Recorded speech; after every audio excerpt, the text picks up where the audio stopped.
Hola, bienvenido a nuestro canal. Disfruta esta historia. Cuando los dos agentes de policía cruzaron el umbral de mi casa esa tarde de jueves, mi esposo Roberto gritaba como un loco: «Esta mujer está demente, tienen que encerrarla. Miren lo que ha hecho, miren cómo nos tiene a todos». Gesticulaba con las manos, el rostro rojo de una furia que parecía genuina. Mi suegra Elvira sollozaba en el sofá, envuelta en su bata de casa, un pañuelo de encaje apretado contra su boca, como si intentara contener el horror. Mi cuñada Marcela sostenía a mis hijos, Matías y Luciana, contra su pecho, apartándolos de mí como si yo fuera un animal salvaje. Los niños me miraban con los ojos muy abiertos, confundidos y asustados. La sala estaba hecha un desastre, aparentemente. Cojines del sofá tirados por el piso, un jarrón roto en el suelo, fotografías familiares arrancadas de sus marcos, el escenario perfecto de una mujer que había perdido el control. Recuerdo que sonreí, una sonrisa tranquila, serena, de esas que nacen cuando finalmente sabes algo que los demás ignoran, algo que cambia todo el juego. Los agentes me miraron con cautela, seguramente esperando que me pusiera histérica o violenta. El más joven ya tenía la mano cerca de su cinturón. «Buenas tardes, agentes», les dije con una calma que hasta a mí me sorprendió. Mi voz sonó firme, educada. «Pasen, por favor. Permítanme mostrarles algo». Roberto me miró con una expresión que no había visto antes en sus ojos, algo entre sorpresa y alarma. Pero ya era demasiado tarde para él, para todos ellos. El juego había terminado. Pero para entender cómo llegué hasta ese momento, debo contarles lo que empezó hace poco menos de un mes. Un martes por la mañana, cuando el cartero tocó a mi puerta con un sobre certificado que cambiaría mi vida para siempre. Déjenme presentarme correctamente. Yo me llamo Valeria Montes. Tengo 38 años, aunque muchas veces me siento como si tuviera 100. Hace 10 años trabajaba como contadora senior en 1900 Importaciones del Pacífico, una empresa mediana pero sólida. Era buena en mi trabajo, muy buena. Ganaba bien. Tenía mi propio departamento, mis propios planes.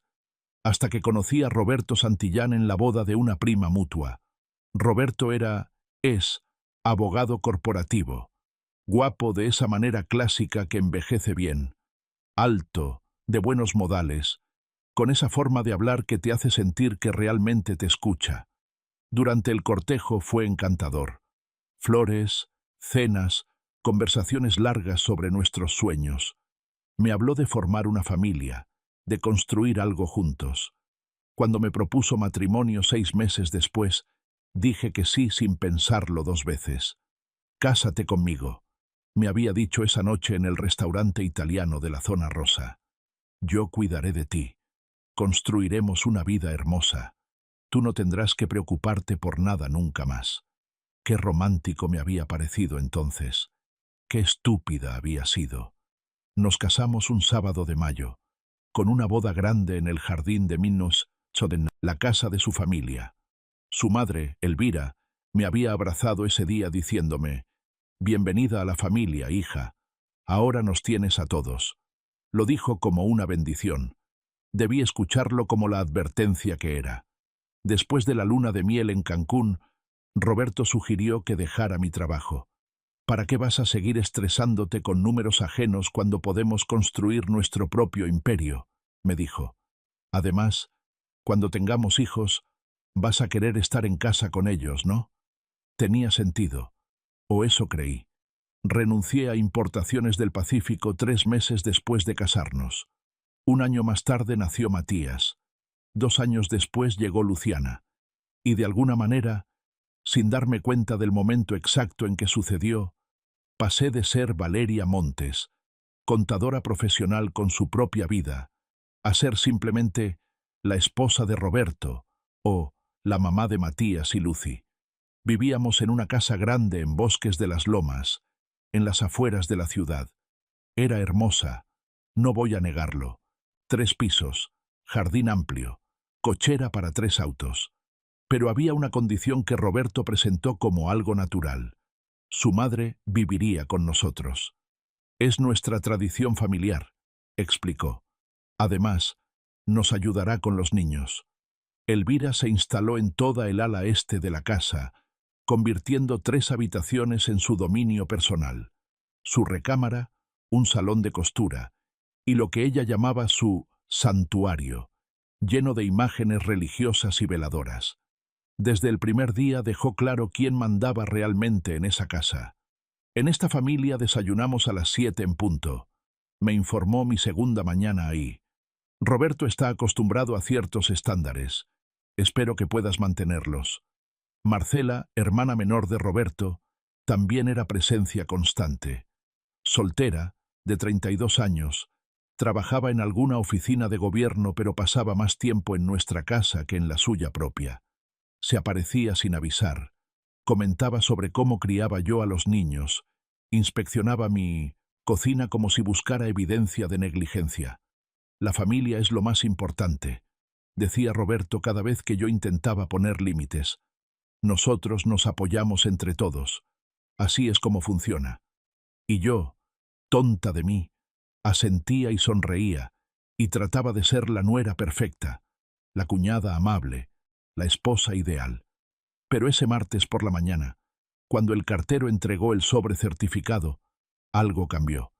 Era de esos sobres oficiales, con el membrete dorado de Mendoza y Asociados, Servicios Jurídicos Integrales.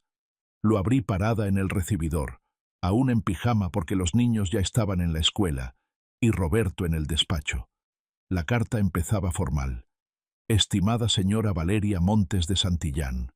Al principio pensé que era alguna notificación de impuestos o publicidad legal sofisticada. Pero seguí leyendo, y las palabras comenzaron a flotar frente a mis ojos. Se trataba de mi tío abuelo Sebastián Montes, el hermano mayor de mi abuela materna. Sebastián había emigrado a Estados Unidos en 1973, cuando México atravesaba tiempos difíciles. Se estableció en San Diego, trabajó en construcción, luego en bienes raíces, y eventualmente se convirtió en un exitoso inversionista en propiedades. Nunca se casó, nunca tuvo hijos. Era ese pariente lejano del que la familia hablaba vagamente en las reuniones, el que enviaba tarjetas navideñas con sellos estadounidenses y cheques pequeños para los cumpleaños de los sobrinos. Yo lo había visto tal vez 4 o 5 veces en toda mi vida. La última fue en el funeral de mi abuela, hace 15 años. Era un señor callado, de traje gris y corbata discreta, que daba el pésame sin hacer mucho ruido, y se iba antes de que terminara la reunión posterior. Sebastián había fallecido 6 meses atrás, en octubre, y según la carta del bufete Mendoza y Asociados, que administraba sus asuntos en México, me había nombrado como su única heredera universal. Me dejó un edificio completo en el centro histórico de la ciudad, sobre la calle Madero, a 2 cuadras del Zócalo.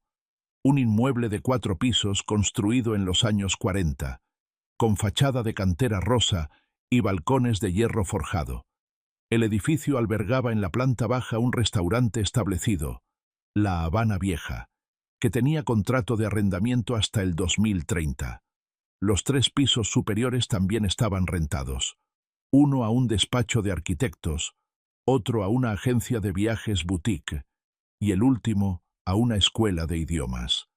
Según la evaluación catastral adjunta y el avalúo comercial realizado por peritos certificados, la propiedad tenía un valor aproximado de $450,000 americanos. Las rentas mensuales generaban un ingreso neto, después de impuestos y mantenimiento, de aproximadamente $3,200 al mes.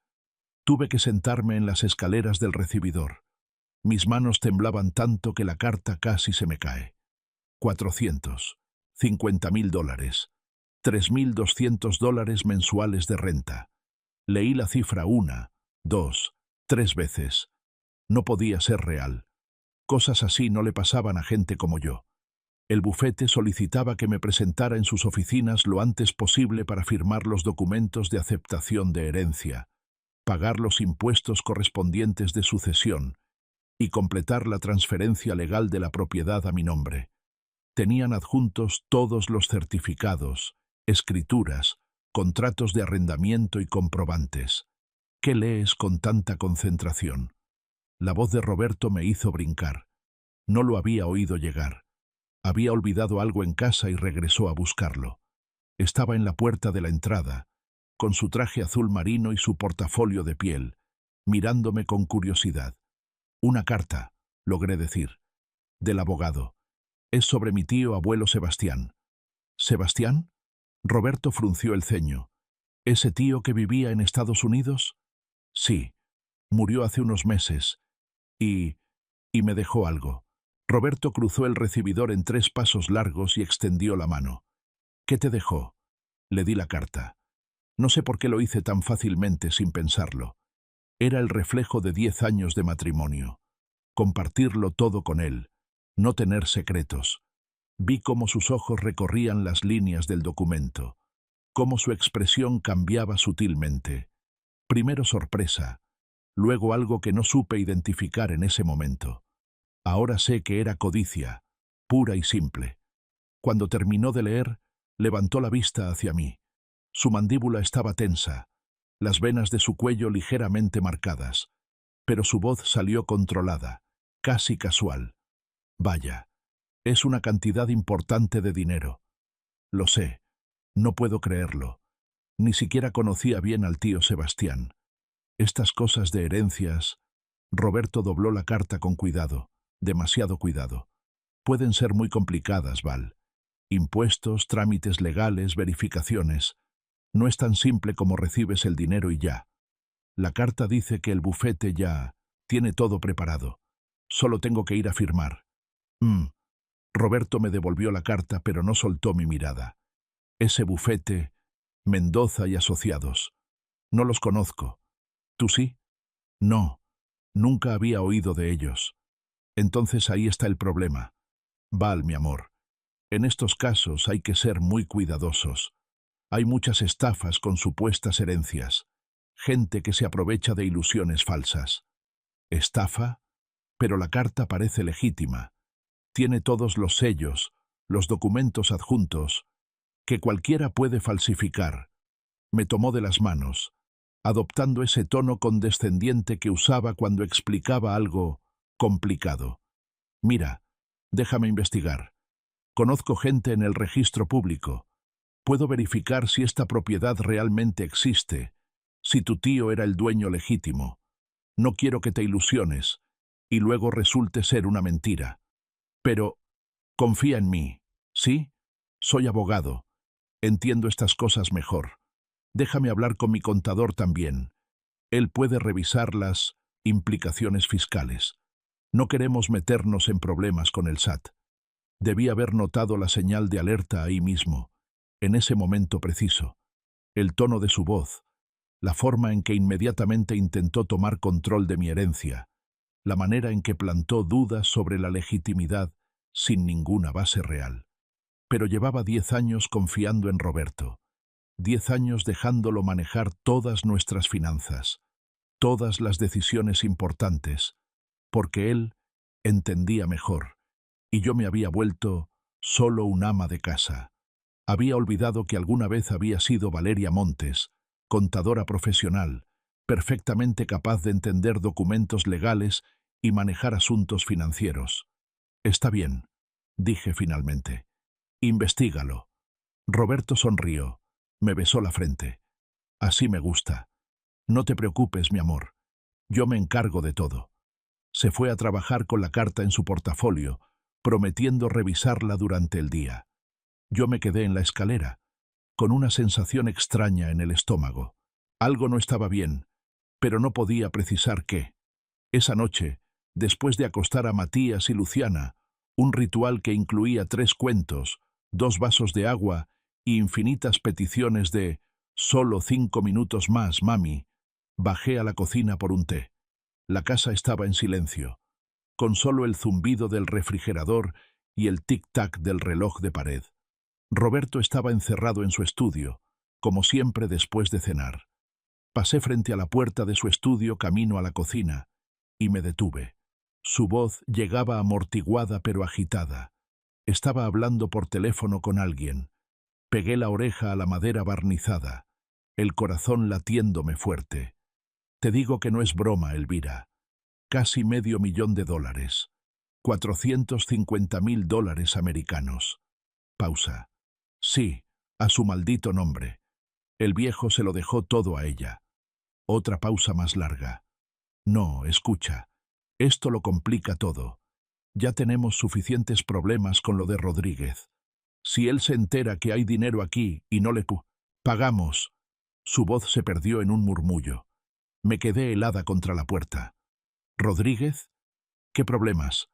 ¿Pagarle qué? Por supuesto que lo sé, mamá. ¿Crees que soy idiota? La voz de Roberto subió otra vez, irritada. Pero necesito tiempo. Necesito encontrar la manera de... Sí, entiendo.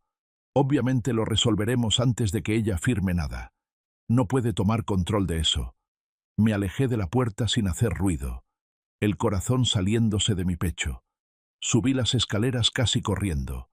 Me encerré en el baño y abrí el grifo para que el sonido del agua cubriera mi respiración acelerada. Roberto le estaba contando a Elvira sobre mi herencia. Hablaba de ella como si fuera un problema que necesitaba resolver. Mencionó a alguien llamado Rodríguez que aparentemente tenía que recibir un pago. Y lo más escalofriante, no puede tomar control de eso. De eso. Mi herencia. Mi dinero. Me miré en el espejo del baño. Mi rostro estaba pálido, los ojos muy abiertos. ¿Qué estaba pasando? ¿En qué clase de problemas estaba metido Roberto? Esa noche no pude dormir. Me quedé acostada junto a él, escuchando su respiración profunda y regular, mientras mi mente daba vueltas y vueltas. Por primera vez en 10 años de matrimonio, miré a mi esposo y sentí que estaba durmiendo junto a un extraño. Al día siguiente, miércoles por la mañana, me desperté con una claridad mental que no había sentido en días. Había dormido apenas 3 horas, pero mi cerebro funcionaba a toda velocidad, procesando información, conectando puntos que antes parecían aislados. Bajé a preparar el desayuno como siempre. Roberto ya estaba en la mesa, leyendo el periódico con su taza de café negro. Elvira tejía en su silla favorita junto a la ventana. Ese eterno chaleco morado que llevaba haciendo desde hace meses y que nunca parecía terminar. Matías y Luciana discutían sobre quién usaría el tazón azul para el cereal. «Buenos días, familia», dije, con una sonrisa brillante. Demasiado brillante, quizás, pero necesitaba que pensaran que estaba bien, que estaba derrotada. Roberto levantó la vista. «Buenos días. ¿Dormiste mejor?» «Sí, muchísimo mejor». Serví jugo de naranja en los vasos de los niños. Estuve pensando en lo que dijiste ayer, sobre ir al doctor. Vi cómo Roberto y Elvira intercambiaban una mirada rápida, casi imperceptible, pero la cacé. «¿Sí?» Roberto dejó el periódico. «Me alegra que lo consideres, mi amor. Creo que tienes razón. He estado muy estresada, con lo de la herencia, la casa, los niños. Tal vez sí necesito ayuda profesional». Mantuve la voz suave, sumisa, el tono que él esperaba escuchar. «¿Podrías ayudarme a buscar un buen doctor?» La sonrisa que apareció en el rostro de Roberto fue triunfal. Pensó que había ganado. «Por supuesto, cariño.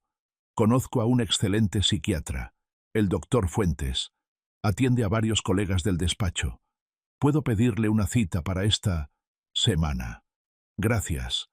Le di un beso en la mejilla, fingiendo gratitud. «No sé qué haría sin ti». Elvira soltó una risita satisfecha desde su rincón.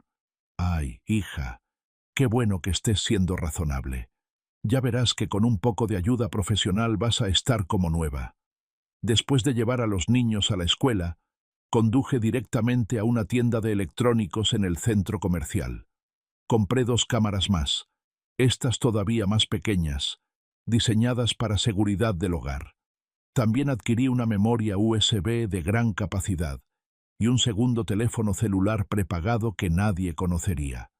De regreso a casa, con Elvira fuera en su club de lectura semanal y Roberto en el despacho, instalé las cámaras estratégicamente. Una en el pasillo del segundo piso, oculta en el detector de humo. Otra en la sala, dentro de un florero decorativo en la repisa. La tercera, que ya tenía, seguía en la cocina. Configuré todo para que las grabaciones se guardaran automáticamente en la nube, accesible solo desde mi nuevo teléfono. Si intentaban quitarme el celular principal, todavía tendría acceso a todo. Esa tarde, mientras preparaba la cena, pollo en salsa de chipotle, el platillo favorito de Roberto, escuché a Marcela llegar. Ya ni siquiera tocaba el timbre. Entraba como si fuera su casa. «Valeria, ¿dónde estás?» «En la cocina», grité. Apareció en la puerta con una bolsa de pan dulce de la panadería Rosetta, esa cara que estaba de moda. «Te traje conchas. Pensé que te animarían». «Qué linda, gracias». Tomé la bolsa. «¿Quieres un café?» «Bueno, si no es mucha molestia». Mientras preparaba el café, sentí su mirada clavada en mi nuca. Me estudiaba, evaluaba mi estado de ánimo, buscaba señales de quiebre. «Roberto me contó que vas a ir al doctor», dijo casualmente, demasiado casualmente. «Me parece excelente idea». «Sí, bueno, creo que lo necesito». Agregué azúcar a su café, recordando que le gustaba muy dulce. «He estado muy confundida últimamente. Todos pasamos por momentos difíciles». Se sentó en uno de los bancos de la barra. «Lo importante es reconocerlo y buscar ayuda. Eso es de personas valientes». «Valientes». Qué irónica la palabra en su boca. «Marcela», dije, dándole la espalda mientras revolvía la salsa en la estufa. «¿Puedo preguntarte algo?» «Claro, lo que sea. Tú que conoces bien a Roberto, ¿alguna vez ha tenido problemas de dinero?» Hubo un silencio. Cuando me di la vuelta, Marcela tenía una expresión cuidadosamente neutra. «¿Problemas de dinero? ¿Por qué lo preguntas?» «No sé. A veces escucho conversaciones, menciona cosas. Me da la impresión de que está preocupado por algo. Roberto es abogado corporativo, Valeria. Siempre está manejando millones en casos. Es normal que hable de dinero». Tomó un sorbo de café. «¿Por qué? ¿Te dijo algo específico?» «No, olvídalo. Probablemente son mis nervios jugándome bromas otra vez». Pero vi cómo sus hombros se relajaban ligeramente. Había confirmado algo. Sí había problemas de dinero. Y Marcela lo sabía. Esa noche, después de la cena, Roberto anunció que tenía que salir. «Reunión con un cliente. Llegaré tarde. No me esperes despierta». Era miércoles. Roberto nunca tenía reuniones los miércoles por la noche. Los miércoles jugaba pádel con sus amigos del club. Pero no dije nada. Solo asentí y le di un beso de despedida. En cuanto se fue, subí a nuestro estudio compartido, aunque en realidad solo él lo usaba, y me senté frente a su computadora. Conocía su contraseña. Era la fecha de nuestro aniversario más el nombre de Matías. Roberto no era muy creativo con esas cosas. La computadora se desbloqueó.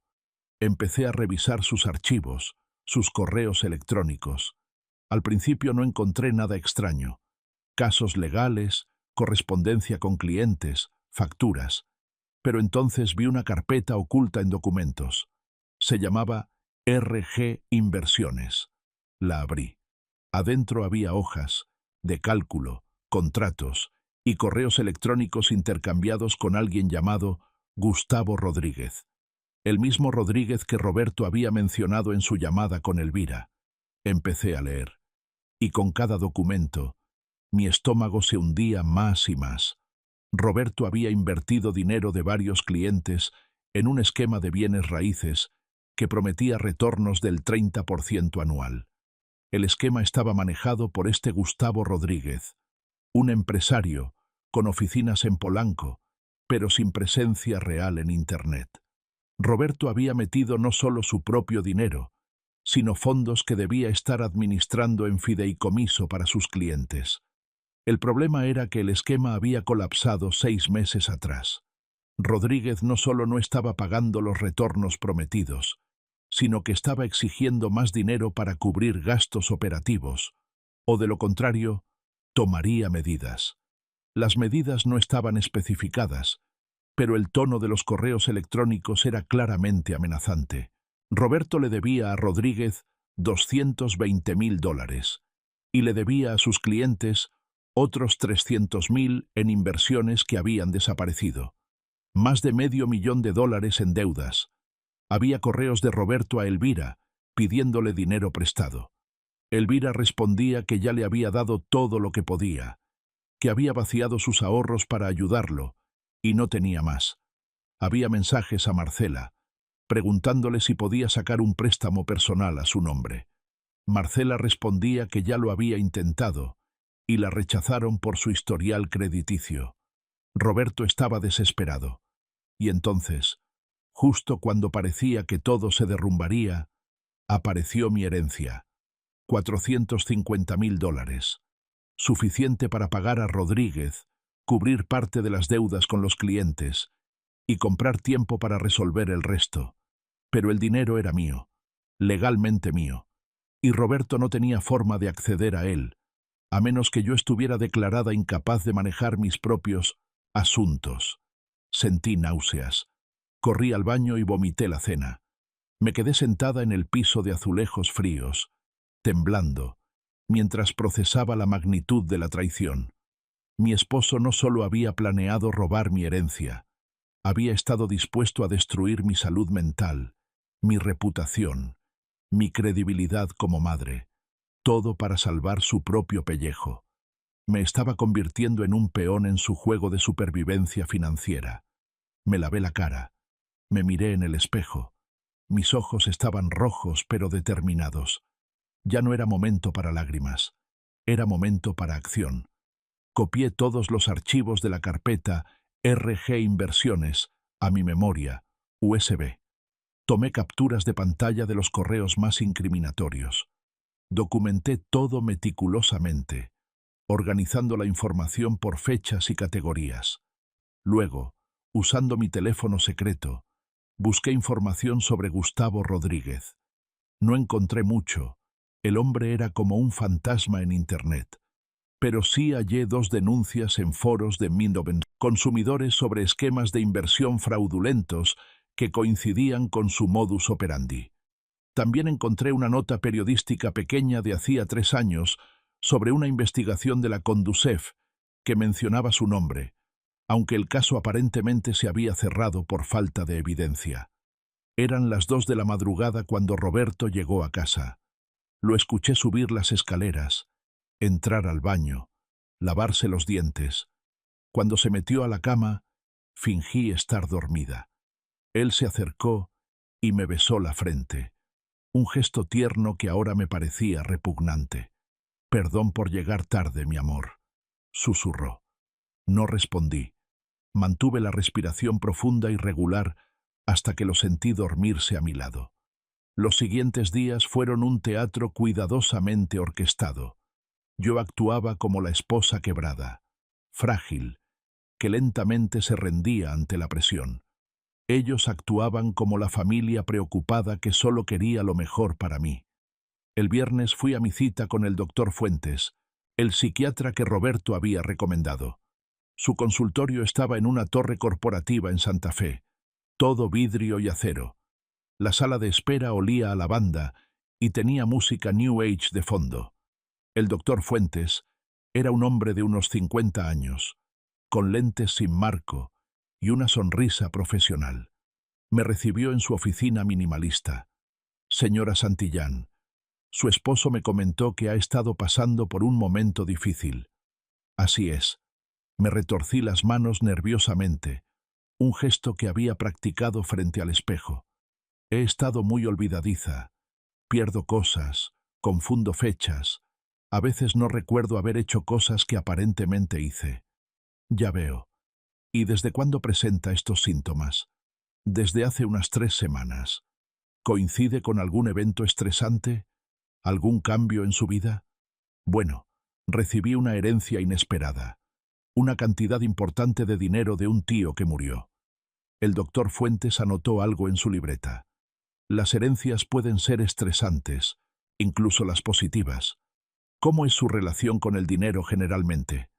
No soy muy buena con números. Mentira. Había sido contadora. Mi esposo siempre ha manejado nuestras finanzas. Entiendo. ¿Y estos olvidos, estas confusiones, le causan angustia? Mucha. Siento que estoy perdiendo la cabeza. Mi familia está preocupada. Mi suegra sugirió que quizás necesito, bueno, un tiempo en un centro especializado, para descansar y recuperarme. Vi cómo los ojos del doctor se iluminaban ligeramente. Hay excelentes centros de salud mental donde podría recibir tratamiento intensivo, terapia, medicación controlada, un ambiente tranquilo lejos de los factores estresantes. ¿Usted cree que lo necesito? Bueno, me gustaría hacer una evaluación más completa antes de hacer una recomendación, pero lo que me describe podría beneficiarse de un entorno estructurado. Sacó una receta. Mientras tanto, voy a recetarle algo para la ansiedad. Alprazolam, medio miligramo, 2 veces al día. Tomé la receta, sabiendo que nunca la surtiría. Gracias, doctor. Y me gustaría verla nuevamente el lunes. Podemos hablar más sobre opciones de tratamiento. Salí del consultorio con la receta en la mano y la certeza de que el doctor Fuentes estaba en el plan. ¿Le habría pagado Roberto? ¿O simplemente confiaba en la palabra de un colega abogado sobre su pobre esposa enferma? Al día siguiente, el sábado, Elvira me encontró en la cocina preparando tamales oaxaqueños. Había prometido llevar comida a la posada del barrio, un evento comunitario que organizaban los vecinos cada año antes de Navidad. «Ay, hija, te estás esforzando mucho», dijo Elvira, observándome envolver los tamales en hojas de plátano. «¿No crees que deberías descansar? Me relaja cocinar». «¿Ya fuiste con el doctor Fuentes?» «Sí, el viernes». «¿Y qué dijo?» «Que necesito descansar. Me recetó algo para los nervios». Seguí trabajando la masa sin mirarla. Y mencionó algo sobre un centro de tratamiento. Dijo que podría ayudarme. Elvira se acercó, poniéndome una mano en el hombro. «Mira, Valeria, sé que suena drástico, pero a veces es necesario. Yo tuve una prima que pasó por algo similar hace años. Estuvo 3 meses en un lugar muy bonito en Cuernavaca. Salió como nueva. ¿3 meses? Dejé de trabajar la masa. Bueno, cada caso es diferente. Podría ser menos tiempo, o más, dependiendo de lo que necesites. Su voz era melosa, maternal. Lo importante es que te recuperes. Los niños te necesitan sana. Los niños. Siempre los niños como argumento final. Elvira, dije lentamente, si yo estuviera en un centro de tratamiento, ¿quién manejaría mis cosas? Mis papeles, mi herencia, todo eso. Pues Roberto, naturalmente, es tu esposo. Él se encargaría de todo hasta que estuvieras mejor. Apretó mi hombro. No te preocupes por esas cosas, hija. Concéntrate en ponerte bien. Ahí estaba. La confirmación final de lo que ya sabía. El plan completo desplegado frente a mí como una receta de cocina. Paso 1. Hacerme parecer mentalmente inestable. Paso 2. Conseguir que un psiquiatra recomendara internación. Paso 3. Internarme en un centro. Paso 4. Roberto obtenía poder legal sobre mis bienes mientras yo estaba recibiendo tratamiento. Paso 5. Mi herencia desaparecía para pagar sus deudas. Paso 6. Eventualmente me darían de alta, confundida, medicada, sin dinero y sin credibilidad. Era brillante en su crueldad, y casi funcionaba. Esa noche hubo otra reunión familiar. Roberto, Elvira y Marcela se sentaron en la sala después de que los niños se durmieran. Yo estaba en la cocina, supuestamente limpiando, pero mi grabadora oculta en el florero del pasillo captaba cada palabra. «El doctor Fuentes dice que está dispuesto a firmar los papeles», dijo Roberto. «Pero necesitamos un evento.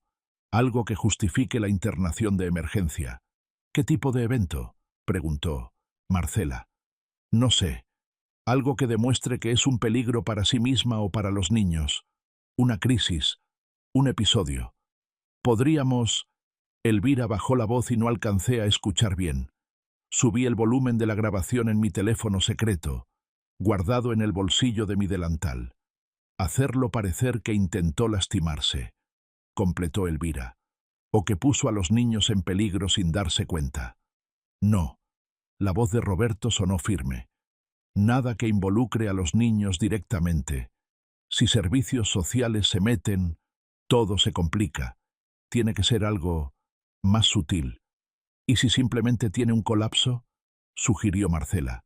Ya sabes, gritos, histeria, romper cosas. Llamamos a emergencias, llega una ambulancia. El doctor Fuentes la evalúa en urgencias y recomienda internación inmediata por seguridad. Eso podría funcionar. Roberto sonaba pensativo. Pero tiene que parecer real. Tiene que haber testigos, vecinos quizás. La posada es mañana, dijo Elvira. Habrá mucha gente del vecindario. Si tuviera un episodio ahí, frente a todos. Perfecto. Roberto rió brevemente, un sonido sin humor. ¿Y cómo provocamos el episodio? Hubo un silencio. Luego Marcela habló. Déjame pensar. Valeria está haciendo tamales para llevar mañana. ¿Qué tal si agregamos algo a su café de la mañana? Algo que la haga sentir desorientada, ansiosa. Y durante la posada, cuando ya esté alterada, uno de nosotros provoca una confrontación. Ella reacciona mal, frente a todos. Escena montada. ¿Qué le agregaríamos? Roberto sonaba escéptico. Tengo unas pastillas que me dieron después de mi cirugía el año pasado, dijo Marcela. Para el dolor. Son fuertes, causan mareo, confusión. Si le damos una dosis doble en su café, pero mezclado con cafeína. No sé, suena arriesgado. Roberto, intervino Elvira con firmeza. Esto tiene que resolverse pronto. Rodríguez llamó ayer. Está perdiendo la paciencia. Si no le pagas pronto... Lo sé, mamá. Lo sé. Dejé de escuchar. Había oído suficiente. Me temblaban las manos mientras guardaba el teléfono. Querían drogarme mañana durante la posada. Querían que hiciera el ridículo frente a todos los vecinos del barrio, gente que conocía desde hacía años, para que cuando llamaran a emergencias y me internaran, todos dijeran, sí, la vimos. Estaba completamente fuera de control. Pobrecita. Me senté en el piso de la cocina, entre las ollas y los tamales envueltos, y por un momento me permití sentir el peso completo de la situación. Estaba atrapada en mi propia casa con 3 personas que habían planeado cuidadosamente mi destrucción. Personas que compartían mi mesa, que besaban a mis hijos, que me llamaban familia. Pero entonces pensé en Matías y Luciana durmiendo arriba, inocentes de todo esto. Pensé en la herencia del tío Sebastián, dinero ganado honestamente que iba a asegurar el futuro de mis hijos. Pensé en la Valeria que había sido alguna vez, la contadora competente que manejaba presupuestos de millones sin pestañear. Esa Valeria todavía estaba aquí. Solo había estado dormida, aletargada por años de pequeñas humillaciones y control sutil. Pero ahora estaba despierta y estaba furiosa. Me levanté del piso. Limpié la cocina metódicamente. Terminé de preparar los tamales.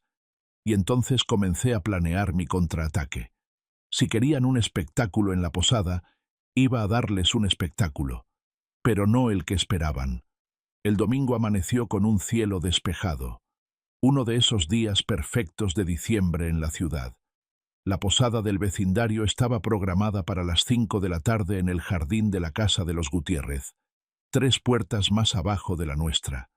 Ya podía escuchar a los vecinos preparando las mesas, colgando las piñatas, probando el sistema de sonido. Me levanté temprano, antes que todos. Tenía mucho que hacer. Primero, preparé café para toda la familia, como siempre. Pero esta vez serví el de Roberto, en su taza especial, la azul con el logo de su universidad. La taza era importante porque necesitaba saber cuál era cuál. En la taza de Roberto puse café normal, solo café. En mi taza, la blanca con flores, puse café descafeinado. No podía arriesgarme a estar verdaderamente alterada por cafeína cuando necesitaba mantener la mente clara. Observé a Marcela entrar a la cocina a las 8 de la mañana, justo cuando estaba sirviendo los huevos con chorizo. Llevaba puesta una bata rosada y arrastraba los pies como si acabara de despertar. Pero yo sabía que había estado despierta desde antes, esperando su oportunidad. «Buenos días», bostezó exageradamente.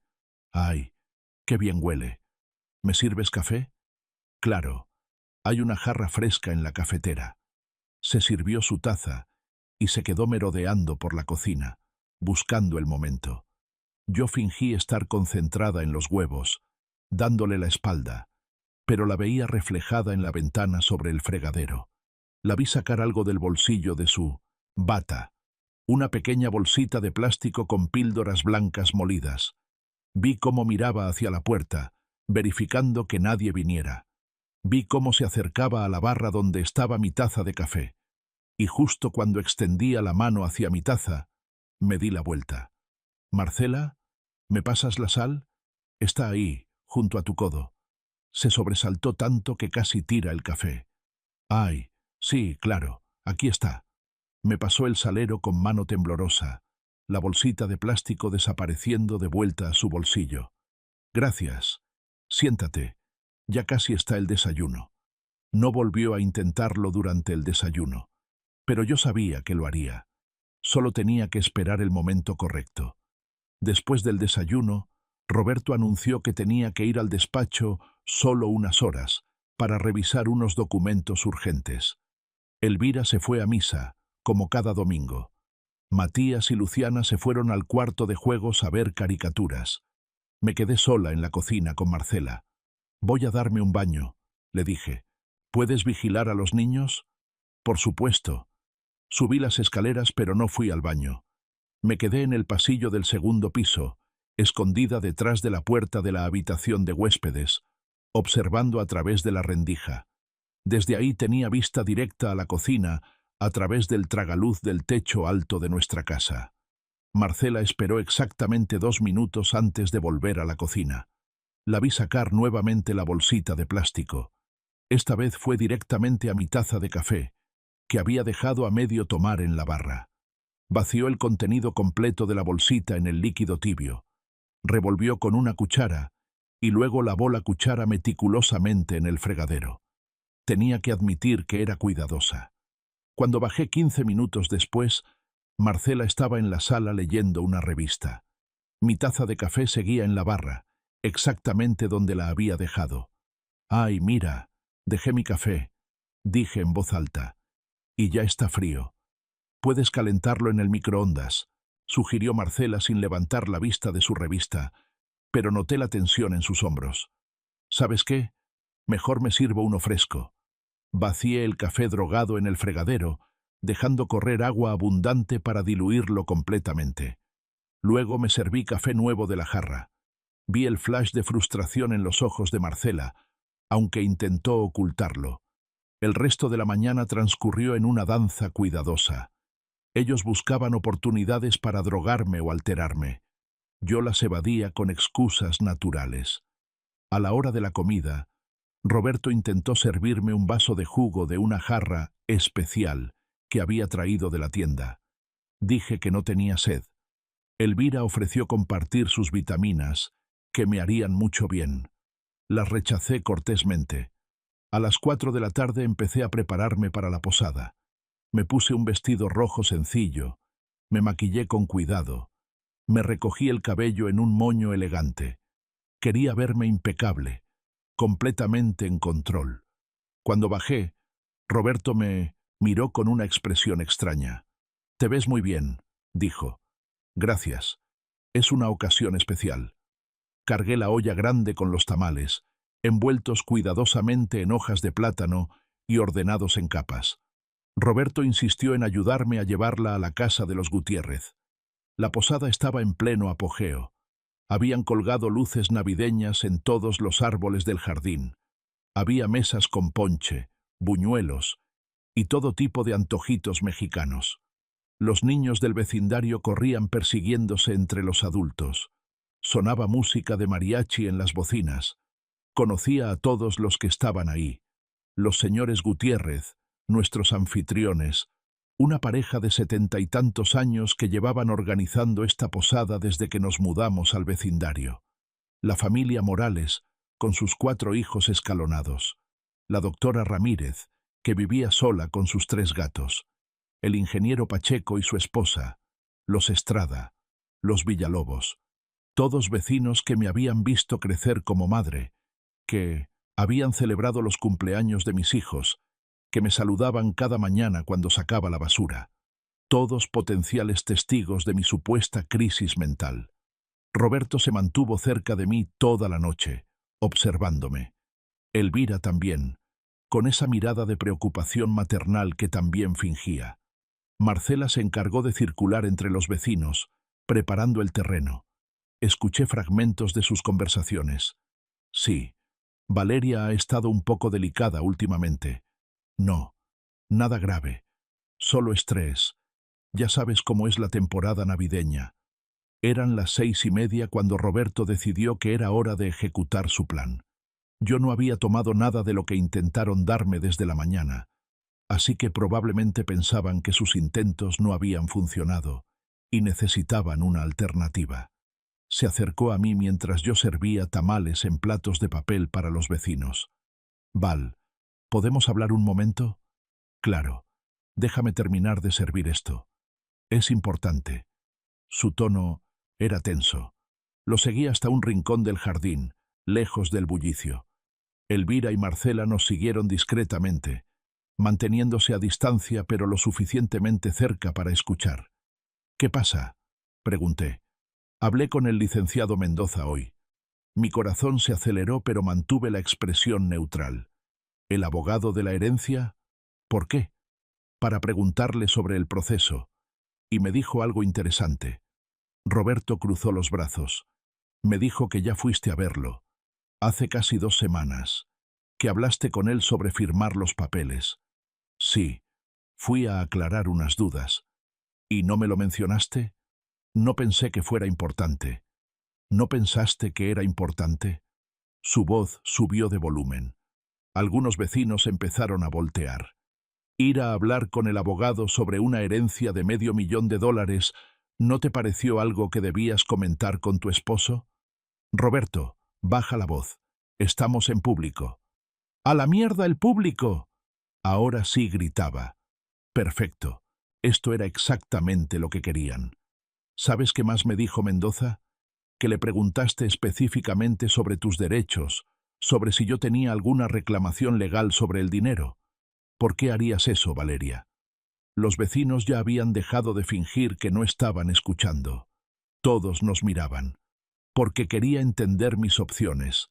Dije calmadamente. ¿Tus opciones? ¿Qué opciones? Somos un matrimonio. Lo que es tuyo es mío. En realidad no. Nos casamos por separación de bienes, ¿recuerdas? Vi cómo su rostro se ponía rojo.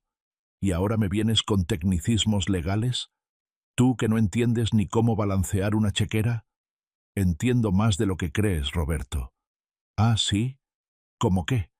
¿Cómo entiendes que has estado perdiendo la cabeza últimamente? ¿Que toda la familia está preocupada por ti? Elvira se acercó en ese momento, perfectamente sincronizada. Roberto, cariño, cálmate. No es el lugar ni el momento. No, mamá. Ya estoy harto. Ella nos ha tenido a todos caminando sobre cáscaras de huevo, preocupados, asustados por su salud mental. Y ahora resulta que estaba lo suficientemente cuerda como para ir a hablar con abogados a nuestras espaldas. No fue a tus espaldas, dije. Simplemente fui a informarme. ¿Informarte? ¿De cómo esconderme el dinero? ¿De cómo asegurarte que yo no tenga acceso a nada? Se acercó más, amenazante. ¿Sabes qué creo, Valeria? Creo que toda esta cosa de estar confundida ha sido un acto. Creo que estás perfectamente bien y solo estabas buscando una excusa para ¿Para qué? Lo interrumpí, mi voz fría como el hielo. ¿Para protegerme de qué, Roberto? Se detuvo. Vi el cálculo en sus ojos. Se dio cuenta que había hablado demasiado, que estaba perdiendo el control de la narrativa. Marcela intervino rápidamente. Valeria, estás alterando a Roberto. ¿Por qué no vamos a casa? Puedes descansar. No necesito descansar. Sí necesitas, insistió Elvira. Mira cómo estás poniendo nervioso a todo el mundo. Los vecinos te están mirando. Y era verdad, todos nos miraban, pero no con la expresión de lástima o preocupación que Roberto esperaba. Miraban con incomodidad, sí, pero también con confusión, porque yo estaba calmada, articulada, en completo control de mí misma. Y Roberto era quien estaba gritando, haciendo una escena. Decidí que era el momento. Tienen razón, dije en voz alta, lo suficientemente fuerte para que todos escucharan. Creo que todos deberíamos ir a casa. Hay cosas de las que necesitamos hablar en privado. No hasta que me digas qué está pasando, demandó Roberto. Está bien. ¿Quieres saber qué está pasando? Lo miré directamente a los ojos. Sé lo de Gustavo Rodríguez. El color desapareció de su rostro. Detrás de él, vi cómo Elvira y Marcela intercambiaban miradas de pánico. No sé de qué hablas. Sí sabes. Sé lo de las inversiones. Sé lo de los 220.000 dólares que le debes. Sé lo de los fondos de tus clientes que perdiste. Sé todo, Roberto. Estás delirando. ¿Estoy delirando? ¿O estás desesperado porque mi herencia era tu única forma de salir del hoyo que cavaste? La señora Gutiérrez se acercó, preocupada. ¿Todo está bien aquí? Todo está bien, dije con una sonrisa. Solo un malentendido familiar. Discúlpanos. Creo que es mejor que nos retiremos. Roberto me tomó del brazo con fuerza. Vámonos. Ahora. Suéltame. Valeria, nos vamos. He dicho que me sueltes. Mi voz era firme, clara. No me soltó. Si acaso, apretó más fuerte. Fue entonces cuando el ingeniero Pacheco intervino. Oiga, señor Santillán, la señora le está pidiendo que la suelte. Esto no es su problema, espetó Roberto. Si está lastimando a su esposa en mi presencia, sí es mi problema. Otros hombres empezaron a acercarse. El doctor Morales, el señor Estrada. De repente Roberto estaba rodeado de vecinos que no parecían muy contentos con su comportamiento. Me soltó. Valeria, por favor. Cambió el tono, ahora suplicante. Vamos a casa. Podemos hablar de esto tranquilamente. No hay nada de qué hablar. ¿Cómo que no? Estás acusándome de cosas horribles frente a todos estos. ¿Acusándote? Roberto, solo estoy afirmando hechos. Tienes deudas de inversiones que salieron mal. Necesitas dinero. Mi herencia llegó en el momento perfecto. Querías acceso a ella, pero legalmente no podías.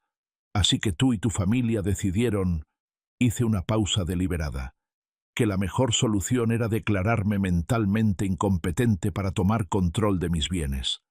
El jardín completo quedó en silencio. Hasta la música había parado. Eso es una locura, dijo Elvira, pero su voz temblaba. ¿Lo es? Entonces explícame por qué Marcela puso drogas en mi café esta mañana. Estaba mirando, Marcela. Te vi. Mi cuñada palideció. Yo no... ¿Tú estás inventándolo? Tengo cámaras de seguridad en toda la casa. Lo grabé todo. Saqué mi teléfono del bolsillo de mi vestido. ¿Quieren verlo? Puedo mostrárselos ahora mismo. Valeria, basta. Roberto trató de quitarme el teléfono, pero el ingeniero Pacheco se interpuso. Yo sí quiero ver, dijo la doctora Ramírez. Si hay evidencia de que intentaron drogarla, eso es un delito grave. Es un malentendido, trató de explicar Elvira. Mi hija está confundida. Ve cosas que no. Confundida como cuando ustedes movían mis cosas para que pensara que estaba perdiendo la memoria. Las miré a las tres. Roberto, Elvira, Marcela. Confundida como cuando llamaste al colegio de Matías haciéndote pasar por mí para cancelar su lonchera y hacerme quedar como una madre negligente. confundida como cuando planearon drogarme esta noche para que hiciera una escena frente a todos y así tener excusa para internarme. Nadie iba a internarte, mintió Roberto. ¿No? Entonces el doctor Fuentes no está listo para firmar los papeles de internación de emergencia apenas se lo pidas. Vi cómo el terror cruzaba su rostro. Se dio cuenta entonces de que sabía todo, absolutamente todo. Creo, dijo el señor Gutiérrez con voz grave, que alguien debería llamar a la policía. Ya lo hice, dije tranquilamente. Antes de venir a la posada, les expliqué la situación y les pedí que vinieran. Como si lo hubiera conjurado con mis palabras, escuchamos las sirenas acercándose. Roberto me miró con una expresión de incredulidad absoluta. ¿Qué hiciste? Lo que tenía que hacer para protegerme, para proteger a mis hijos. 2 patrullas se estacionaron frente a la casa de los Gutiérrez. 4 agentes bajaron y se acercaron al jardín. Los vecinos se apartaron para dejarlos pasar. Uno de ellos, un oficial joven con lentes, se dirigió a mí. ¿Señora Valeria Montes? Sí, soy yo. Recibimos su llamada sobre amenazas y conspiración para cometer fraude. ¿Están aquí las personas involucradas? Señalé a Roberto, Elvira y Marcela. Ellos 3. Y fue entonces cuando Roberto explotó. Toda la fachada de abogado respetable se desmoronó en un segundo. «¡Esta mujer está loca!», gritó, gesticulando salvajemente. «Tienen que arrestarla. Ha perdido la cabeza completamente. Está inventando historias dementes. Miren lo que ha hecho. Miren cómo nos tiene a todos». Elvira empezó a sollozar dramáticamente, buscando su pañuelo en el bolsillo. Marcela me miraba con odio puro en los ojos. Los agentes me miraron con cautela, probablemente esperando que me pusiera histérica o violenta. Y fue entonces cuando sonreí. Esa sonrisa tranquila, serena, que habíamos descrito al principio de esta historia. «Pasen, agentes», dije con la calma de quien tiene todas las cartas. «Permítanme mostrarles algo». Saqué mi teléfono y abrí la carpeta donde tenía todos los archivos organizados meticulosamente. Videos de las cámaras ocultas mostrando a Marcela, moviendo mis cosas. Grabaciones de audio de sus conversaciones planeando mi internación. Capturas de pantalla de los correos de Roberto con Rodríguez. Documentos de las inversiones fraudulentas. La receta del doctor Fuentes que nunca había surtido. Todo. También tengo copias de todo esto en la nube, expliqué mientras los oficiales revisaban el material en mi teléfono. Y con mi abogado, y con el licenciado Mendoza del bufete que maneja mi herencia. El oficial más joven silbó bajito al ver los videos. El mayor, un hombre de unos 50 años con cara de haber visto de todo, miró a Roberto con disgusto. «Señor Santillán, va a tener que acompañarnos para hacer una declaración. Esto es ridículo. Soy abogado. No pueden arrestarme basándose en videos editados y acusaciones de una mujer mental». «No lo estamos arrestando», interrumpió el oficial. «Todavía. Pero necesitamos su declaración sobre estos asuntos. También necesitaremos hablar con usted, señora», miró a Elvira, «y con usted, a Marcela». «No tengo nada que decir sin mi abogado», dijo Marcela inmediatamente. «Ese es su derecho». Mientras los oficiales hablaban con Roberto y su familia, la doctora Ramírez se acercó a mí. «¿Estás bien? ¿Necesitas que revise algo? ¿Te lastimaron?» «Estoy bien, gracias. Solo cansada». «Dios mío, Valeria, no tenía idea de que estabas pasando por esto». Nadie la tenía. Ese era el plan. Los vecinos empezaron a acercarse, ofreciendo apoyo, expresando shock y preocupación. Los señores Gutiérrez insistieron en que me quedara con ellos esa noche si no quería volver a mi casa. La señora Morales se ofreció a cuidar a Matías y Luciana, mis hijos. Los había mandado a quedarse con mi prima Fernanda esa tarde, diciéndole que tenía asuntos que resolver.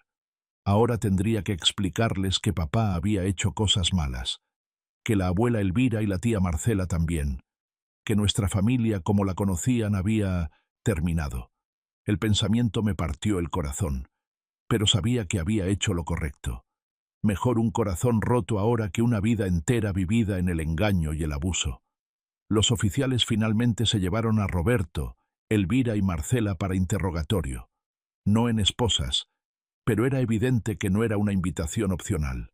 Roberto me lanzó una mirada de puro veneno al subir a la patrulla. «Vas a arrepentirte de esto», siseó. «No», respondí. «Tú eres quien va a arrepentirse». Cuando las patrullas se alejaron, me dejé caer en una de las sillas del jardín. Las piernas me temblaban tanto que no podía mantenerme de pie. La señora Gutiérrez me trajo un vaso de agua. «Toma, mijita. Respira». Bebí el agua, sintiendo cómo todo el peso de las últimas semanas finalmente me golpeaba, ahora que la adrenalina empezaba a disiparse. «¿Cómo supiste?», preguntó el ingeniero Pacheco, sentándose a mi lado. «¿Cómo te diste cuenta de lo que estaban planeando?» «Empecé a prestar atención», dije simplemente, «a escuchar lo que realmente decían, no solo lo que querían que escuchara, a cuestionar las cosas que antes aceptaba sin pensar». Los siguientes días fueron un torbellino legal. Roberto fue formalmente acusado de fraude, malversación de fondos de clientes y conspiración para cometer fraude adicional. Elvira y Marcela enfrentaron cargos de conspiración e intento de administración ilegal de sustancias controladas. El doctor Fuentes estaba siendo investigado por la comisión médica por aceptar diagnosticar a un paciente sin evaluación apropiada. Gustavo Rodríguez resultó ser un viejo conocido de las autoridades. Cuando los investigadores siguieron el rastro del dinero de Roberto, descubrieron toda una red de estafas de inversión que habían estado operando por años. Roberto había sido solo un pez más atrapado en la red, aunque eso no lo absolvía de sus propios delitos. Firmé los papeles de la herencia en la oficina del licenciado Mendoza una semana después de la posada. El edificio en el centro histórico era ahora oficialmente mío, junto con sus rentas mensuales y todo el valor que representaba. «¿Qué vas a hacer ahora?», preguntó Mendoza mientras me entregaba las escrituras. «Primero, encontrar un buen terapeuta para Matías y Luciana. Luego, probablemente volver a estudiar. Actualizar mi certificación de contadora. Han pasado 10 años, pero todavía recuerdo cómo se hace. ¿Y tu esposo?». «Ex-esposo, espero. Los papeles de divorcio ya están en proceso». Miré las escrituras en mis manos. «Sabes, mi tío Sebastián apenas me conocía. Nos vimos tal vez 5 veces en toda mi vida, pero me dejó esto. Me pregunto si sabía de alguna manera que lo necesitaría, que algún día necesitaría una salida. O tal vez», dijo Mendoza con una sonrisa amable, «simplemente vio en ti algo que valía la pena proteger, algo que incluso tú habías olvidado que tenías». Salí de esa oficina con las escrituras en mi bolso y una sensación de ligereza que no había experimentado en una década. Por primera vez en 10 años, nadie iba a decirme qué pensar, qué sentir, qué hacer con mi dinero o mi vida. Pasé por el edificio que ahora me pertenecía. La Habana Vieja estaba abierta, con clientes disfrutando de la comida cubana en las mesas del patio. El olor a ropa vieja y tostones salía por las ventanas. Subí las escaleras hasta el 4º piso, donde tenía las llaves de un apartamento pequeño que estaba vacío. Desde la ventana podía ver el Zócalo, el Palacio Nacional, la Catedral, el corazón de la ciudad desplegado ante mí como una promesa. Saqué mi teléfono y llamé a Fernanda. «¿Cómo están los niños?». «Bien, viendo películas y comiendo palomitas». «¿Cómo estás tú?». «Mejor, mucho mejor». Miré por la ventana hacia la ciudad. «Fern, ¿crees que los niños y yo podamos quedarnos contigo un tiempo más? Solo hasta que encuentre un lugar propio». «Claro que sí. Quédense todo el tiempo que necesiten. Pero, Val, ¿estás segura de que estás bien?». «Sí», dije, y por primera vez en semanas era completamente verdad. «Finalmente estoy bien». 3 meses después, Roberto aceptó un acuerdo con la fiscalía. 2 años de prisión por malversación de fondos, más restitución a sus clientes y libertad condicional después del cumplimiento de la sentencia. Elvira y Marcela recibieron sentencias suspendidas y servicio comunitario, más órdenes de restricción que les prohibían acercarse a mí o a mis hijos. El divorcio se finalizó sin mucha lucha.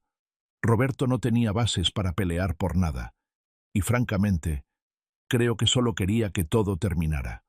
Su reputación como abogado estaba destruida, su licencia para ejercer, suspendida indefinidamente.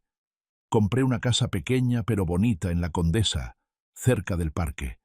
Matías y Luciana se adaptaron mejor de lo que esperaba. La terapia ayudó. Tener una madre presente y real, en lugar de una actuación frágil diseñada para complacer a otros, también ayudó. Volví a estudiar, actualicé mi certificación y empecé a trabajar como contadora independiente, manejando las finanzas de pequeños negocios. Era trabajo que podía hacer desde casa, en mis propios horarios, sin sacrificar tiempo con mis hijos. Las rentas del edificio en el centro histórico cubrían nuestras necesidades básicas. Mi trabajo como contadora nos daba los extras. No éramos ricos, pero estábamos bien. Más que bien. Estábamos libres. Un año después del día de la posada, recibí una carta de Roberto desde prisión. Era breve. Valeria, sé que no tengo derecho a pedirte nada. Sé que lo que hice fue imperdonable. Pero quiero que sepas que lo lamento. No el haberme descubierto, sino haberte hecho eso. Haberte tratado como un medio para un fin en lugar de como la persona que eras. Espero que algún día Matías y Luciana puedan perdonarme. No espero que tú lo hagas. Roberto. Leí la carta 2 veces. Luego la guardé en un cajón. Tal vez algún día se la mostraría a los niños, cuando fueran lo suficientemente grandes para entender. O tal vez no. Todavía no lo había decidido. Lo que sí sabía era esto. Había pasado 10 años dejando que otros escribieran mi historia, dejando que otros definieran quién era yo, qué podía hacer, qué merecía.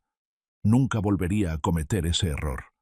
Cuando Matías me preguntó una noche, mientras lo arropaba, «Mami, ¿papá era malo?», tuve que pensar cuidadosamente mi respuesta. «Tu papá hizo cosas malas», dije finalmente. «Pero las personas son complicadas. No son solo buenas o malas. A veces la gente buena hace cosas malas cuando está asustada o desesperada.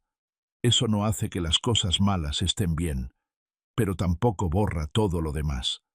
¿Tú lo perdonas? Todavía no. Y tal vez nunca lo haga completamente. Pero puedo entender que era una persona con problemas que tomó decisiones terribles.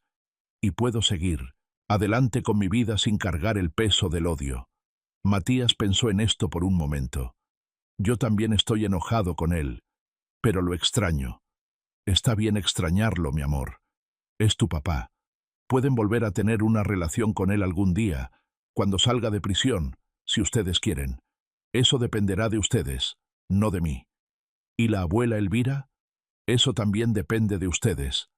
Les estaba dando el poder de elegir, algo que nadie me había dado a mí durante mucho tiempo. Ahora, cuando paso por la casa en Bosques de las Lomas donde viví durante 10 años, no siento nostalgia. La vendí hace 6 meses. Una familia nueva vive ahí ahora, con sus propias historias y secretos. A veces me encuentro con vecinos del antiguo barrio. Siempre son amables. Siempre preguntan cómo estoy. Muchos me dicen que soy valiente, que les inspiró ver cómo me defendí. No me siento particularmente valiente. Me siento como alguien que simplemente se negó a seguir siendo víctima de su propia vida. Y esa, descubrí, es la forma más importante de valentía que existe.